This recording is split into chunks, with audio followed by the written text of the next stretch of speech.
الرحيم صباح وناكسن dhageystayaal kusoo dhawaada qodobada ugu waaweyn wararka uu idinayo Radio Muqdisho mudanayaasha golaha shacabka Soomaaliya oo maanta kulan looga hadlayo akhrinta koowaad ee miisaaniyadda dawladda 2019 sidoo kalena akhrinta saddexaad marsiin doona hindisa sharciyeedka dhismaha hay'adda dadka naafada ah waxaa saaka degan xaaladda deegaanka goole oo qiyaastii 85 kiiloomitir koonfur ka xiga degmada Gurceel ee gobolka Galgaduud oo ay ciidamada xoogga dalka iyo kuwa galmudug oo iskaashanaya ay maleeshiyaadka al-shabaab kala wareegeen howlgallo ka dhanaa maleeshiyaadka al-shabaab oo ka soconaya deegaanada u dhaxeeya Bulaburde iyo Jalalaqsi oo ay ku dhuumaalaysanayaan maleeshiyaad ka tirsan al-shabaab dawladda federaalka ah ee Soomaaliya oo faafahisay muhiimadda dalku uu leeyahay hindisa sharciyeedka golaha mihnadlayaasha caafimaadka oo dhawaan ay ansixiyeen golaha shacabka waxaan u baahannahay inaan aragno Soomaaliya oo nabad ah qurux badan isla markaana barwaaqo ah laakiin wali ma isweydiisay muwaadin inay maqan tahay kaalintaadii muwaadin ogeyn muwaadin guushu inay ku timaado marka si wada jir loo howlgalo guuldaraduna ay timaado marka mid loo shaqeeyo oo qof kasta danta guud uu ka hormariyo dantiisa gaar ahaaneed madaxdeenu guusha way inagu hogaamin kartaa annaguse waa inaan noqonnaa dadkii garan lahaa aan wada jirno walaalayaal gacmo wada jir bay wax ku gooyaan waa subaxnimo sabti oo ay taariikhdu ku beegan tahay 17 bisha 11 sanada 2018 warkaasi oo fidsan mudanayaasha golaha shacabka Soomaaliya ayaa maanta kulan looga hadlayo akhrinta koowaad ee miisaaniyadda dawladda 2019 yeelanaya sidoo kalena waxa ay akhrinta saddexaad ay marsiin doonaan hindisa sharciyeedka dhismaha hay'adda dadka naafada ah xildhibaan Maxamed Cabdullaahi Xasan Nuux oo ah habdhooraha golaha shacabka ayaa Radio Muqdisho u faahfaahiyay kulanka maanta maanta ajendaheenu waa laba qodob waxa weeyaan miisaaniyadda 2019 ay xukuumadda Soomaaliya soo gudbisay wuxuuna geli doonaa akhriska koowaad oo ah in maanta ay akhriyaan miisaaniyadda sida loogu talagalkeedu yahay kadibna lagu wareejiyo guddiga u qaabishan golaha shacabka arrimaha miisaaniyadda iyo dhaqaalaha muxuu ahaa waxaa sidoo kaleeto iyadana akhriskii saddexaad la gelinayaa loona codayn doonaa haddii kooram ku filan uu fadhiyo dhismaha hay-adda muxuu ahaa naafada qaranka oo iyaduna aan isleenahay waxay aada muhiim ugu tahay dee naafadu xuquuqaad aada u fara badan oo ka maqan waqti dheerna hore uga maqnaa sharcigan inuu gacan ka siin doono haddii la yidhaahdo labadaa qodob buu noqon doonaa muxuu ahaa akhrinta koowaad markii la keeno waa qaybin iyo in lagu wareejiyo guddigii shaqadaas lahaa oo isagu kasoo gaaraan degi doono waxaan xukuumaddu soo gudbisay sida loo soo diyaariyey miisaaniyadda waxaad ogtihiin mar walba sharciga miisaaniyadda waxaa keliyata oo u madax bannaan inay soo diyaariso xukuumadda wuxuu kaga duwan yahay shuruucda kaleeto mashruuc hindisa sharciyeed wuu alifi karaa baarlamaanku laakiin kan miisaaniyaddu wuu ka duwan yahay waa wax ku dhisan xog iyo muxuu ahaa waxaanaan hayaa oon rabaa inaan wax ku maamulo wax ku dhisan wey marka waa sharci mar walba u gaara xukuumadda baarlamankuna uu meel mariyo markii xukuumadda usoo gudbiso baarlamankuna wuxuu ka eegaa dheelitirka in dhaqaaluhu ku baxayo meelka munaasaba iyo inuu u baxayo si munaasaba ayuu baarlamaanku mar walba ka doodaa kana akhriya waxyaalaha wuxuu ka kala bixiyaa munaasabka uu arko inayna ku ahayn iyo waxyaalaha ay isleeyihiin ma dheelitirno halkaas ayuu ka abaaraa golahu laakiin soo diyaarintiisa iyo xogtiisa waxaa iskale xukuumadda hindisa sharciyeedkan kaleeto muxuu ahaa aan rajaynaya isagaa maanta golahu inuu baasgarayn doono akhriska saddexaad markuu galo haddii la yidhaahdo waa kan naafada oo dadkiin dee xuquuqiyaadkii naafada ay lahayd inay aada meeshii la rabay meel ka hooseysa ay joogto dowladda federaalka ah ee Soomaaliya ayaa faahfaahisay muhiimadda dalka uu leeyahay hindisa sharciyeedka golaha mihnadlayaasha caafimaadka oo dhowaan ay ansixiyeen golaha shacabka. wasiirka wasaaradda caafimaadka Doctoresa Fawziya Abikar Nuur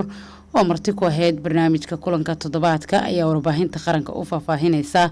kulankani waa golahani caafimaadka ee dhowaan ay ansixiyeen golaha shacabka Soomaaliya iyo faa'iidada uu leeyahay dalka. sharciga waxa sal u ah waxa lagu horta waa sharci hadda alxamdulillah hindiso waa ka gudubno waa baarlamaankii waa ansixiyay sharciga wuxuu abuurayay gole mihnadlayaal caafimaad qaran. golahaas wuxuu ka koobnaan doonaa 15 xubinimadiisa iyo intay shaqada haynayaan iyo sidoo u shaqeynayo sharciga ayay ku caddahay. golaha waxyaalaha ugu badan oo sameynaya oo loo keenay sharciga loo soo alifay wuxuu ahaa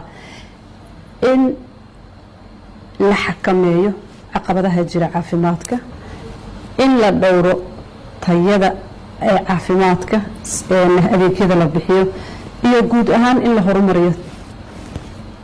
caafimaadka, yacni badqabka qofka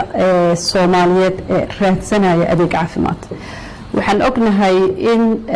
jaamacadaha ay soo saaraan haddaan miisaal soo qaato takhaatiir aad u fara badan marka la fiiriyo cadada la qiyaaso in la sameeyo. hay-adda caalamiga ee caafimaadka WHO waxaa jira ratio dhakhtarka inta nurse dhakhtarka ratio loo sameeyay annaga wadankii loogu talagalay annaga wixii waxba noogama degsano. jaamacadda waa iska private waxay furataa jaamacad cid walba waa wada furatay waa iska waxay noqotay business way sharciga wax ma ka qabanaya marka dabcan golaha wuxuu dejin doonaa cadada uu dejin doonaa wuxuu dejin doonaa uu ogaan doonaa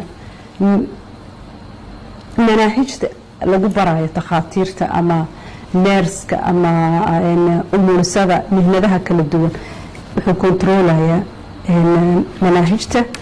xarumaha wax lagu baranayo oo sidoo kale muhiim ah isbitaalada standard isbitaalada naftirkooda waxay noqdeen wax hadda laga ganacsado oo maalin walba la furo yacni waxay noqotay suuq wax ka dhacaya uusan wadanka intiisa kale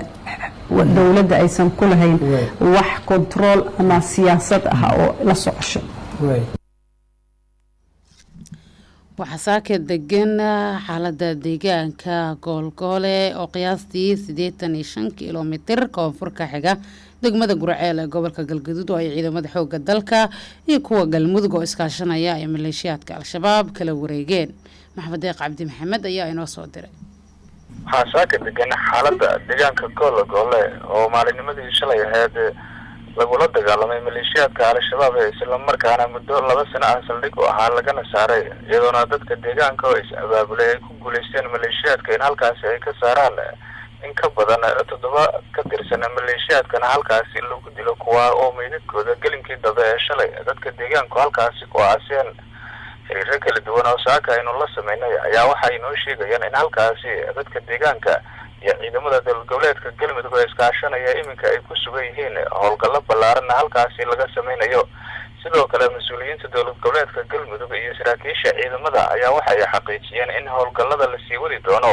inta laga soo afsharayo maleeshiyaadka Al-Shabaab meelaha ay ku dhibaateeyaan dadka shacabka ah ayna kaga sugan yihiin gobolka Galgaduud. dhowaan ayaa xafiis laga furay howlgalladaasi laga hago deegaanka Ceel Qorax oo kamid ah deegaanada hoostaga degmada Ceel Buur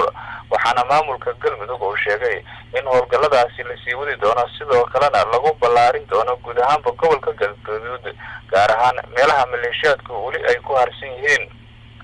si kastaba xaaladda ayaa saaka waxa ay tahay mid degan walow dadka deegaanku ay weli is abaabulayaan isla markaana ay garteen in maleeshiyaadka lala diriri karo sidoo kalena gacan ay ka helayaan ciidamada maamulka. Maxamed Deeq Cabdi Maxamed Radio Muqdisho Tusmareeb. howlgallo ka dhana maleeshiyaadka Al-Shabaab ayaa ka soconaya deegaanada u dhaxeeya Bulaburde iyo Jarlaqsi oo ay ku dhumaalaysanayaan tirayaro maleeshiyaadka Al-Shabaab kamid ah. Ibraahim Maxamed Geedi ayaa inoo soo diray warkan. howlgallada laga sameynayo inta u dhaxeysa degmooyinka Bulaburde iyo Jarlaqsi gobolka Hiiraan waxaa sameynaya ciidamada dowladda federaalka ee Soomaaliya qaybta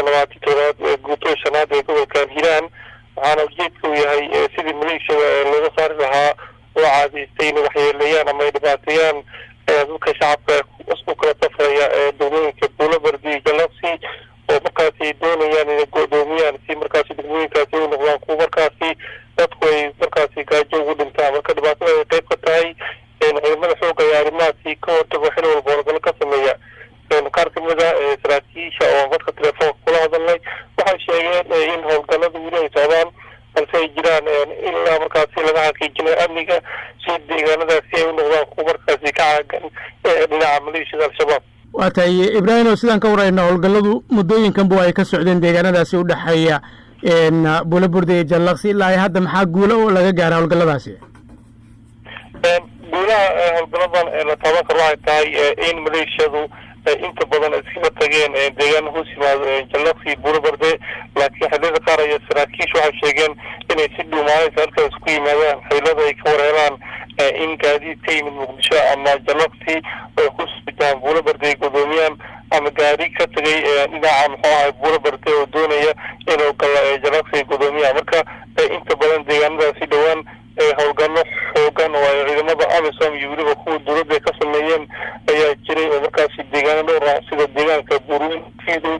oo ah xadka kala qaybiya ee gobolada hiiraan iyo shabeellada dhexe halkaasi laga saaray maleeshiyada al-shabaab marka dadka deegaanka iyo arrimahan si aad usoo dhaweynaya waxaana deegaanadaasi ay kasoo kabanayaan muddooyinkii ugu dambeeyaba muxuu ahaa dhibaatooyinkii iyo weliba deegaanada hoos yimaada u geystay maleeshiyada al-shabaab oo dadka inta badan reer miyiga maadaama ay yihiin kuwa ku xiran buulabardi iyo jallaqsi oo xoolaha markaasi u iibgeeyaan inay dhibaatooyin u geystaan hadda laakiin arrintaasi waxay tahay mid markaasi dadka deegaanku ay kasoo kabanayaan waxaana ay tahay mid ay si aada usoo dhaweeyeen shacabka ku dhaqan degmooyinkaasi. waa mahadsantahay ibraahim.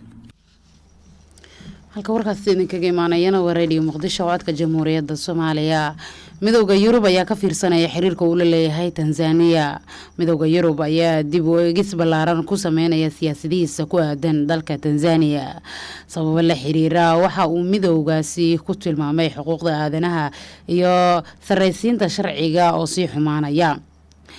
bilihii ugu dambeeyey ayaa waxaa hogaanka madaxweyne John Magufuli uu soo food saaray eedeymo gudaha ah iyo kuwa caalami ah oo la xiriira caburinta mucaaradka iyo afqabashada xorriyadda hadalka. talabadani ugu dambeysay ee ay qaadeen deeqbixiyaasha reer galbeedku ayay uga golan yihiin in ay si qoto dheer u qiimeeyaan xiriirka ay la leeyihiin Tanzania. la yaab kuma noqonayso madaxweyne Magufuli. horaantii bishan midowda yurub ayaa u yeertay ergeygeeda Tanzania taasi oo markaasi ay uga jawaabayso ugaarsiga lagu hayo dadka isku jinsiga ah ee isguursada. isniintii baanka adduunka ayaa ka laabtay deen waxbarasho oo gaaraysa 300 oo bilyan oo Tanzania la siin lahaa sababo la xiriira siyaasadda lagu muransan yahay ee ay Tanzania gabdhaha da'da yar ugu diiday inay iskuulka ku laabtaan marka ay dhalaan kadib. maalintii shalay ahayd Denmark oo kamid ah deeqbixiyaasha ugu waaweyn ee Tanzania deemaha siiya ayaa ku dhawaaqday inay joojisay 9.8 milyan oo doolarka Mareykanka ah oo gargaar ah oo ay siin lahayd Tanzania. xiriirka guracan ee u dhexeeya Tanzania iyo diblomaasiyiinta ayaa u muuqda inuu meel xun gaaray ka gadaal markii Paul Makonda oo saaxiib dhowla ah madaxweyne Magufuli isla markaana ah duqa magaalada caasimadda ah uu sheegay inuu u xil saari doono koox ugaarsata dadka isku jinsiga ah ee isguursada. dowladda ayaa sheegtay in Makonda uu fikirkiisu cabirayay taasina oo aan markaasi ay ku saleysneen siyaasadda dowladda. talaabooyinkii adkaa ee Magufuli uga hortagay musuqmaasuqa sanadii 2015 markii uu talada dalkaasi qabtay ayaa soo jiidatay indhaha caalamka balse waxa dadka wax falanqeeya ay ku doodayaan in dulqaad la'aanta uu u hayo mucaaradka iyo warbaahinta ay carqaladeen karto kalsoonida ay reer galbeedku ku qabaan maamulkiisa. dagaalkan u dhexeeya Magufuli iyo beesha caalamka ayaa dharbaaxa kulul ku ah dhaqaalaha Tanzania iyadoo ku dhawaad kala bar qorshe maaliyadeedka dalkaasi uu ku yimaado gargaar dibadda uga yimaada. warkii caalamka dhageystayaal oo kala socoteen radio muqdisho codka jamhuuriyadda Soomaaliya waa nageynta cidii uu seego warkayaga isagoo qoraal iyo maqal bixi keeli karaan oo page internetka aynu ku leenahay ee radio muqdisho.net